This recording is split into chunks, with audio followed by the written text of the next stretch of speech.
Երբ ես փոքր էի ու դպրոց էի գնում, մեր ուսուցչուհին մեզ միշտ ասում էր.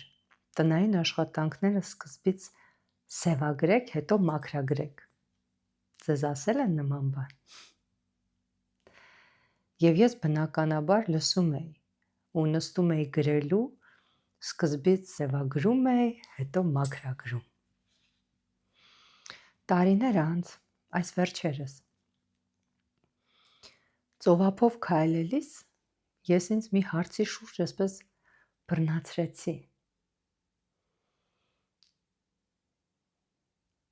Գիտեք, որ հարցը։ Ես ինձ հարցնում եմ, ասում եմ, իսկ հնարավոր է այդպես կյանքը ապրել։ Սկզբում սևագրել, հետո մաքրագրել։ Մտածել եք դուք երբևէ այդ մասին։ Հնարավոր է կյանքը այդպես ապրել, սխալվել, սիրել սխալ մարդու, ընտրել սխալ ճանապարհ, ասել այն, ինչ չպետք է ասես, լռես այնտեղ, որտեղ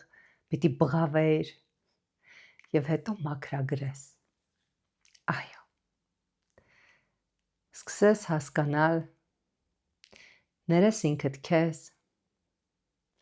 դասեր քաղես, մաքրես ներաշխարհդ, առանց ամաչելու, առանց զղջալու, սիրելով նույնիսկ սխալված սևագիր էջերդ։ Հնարավոր է այդպես ապրել։ Ինչ եք կարծում։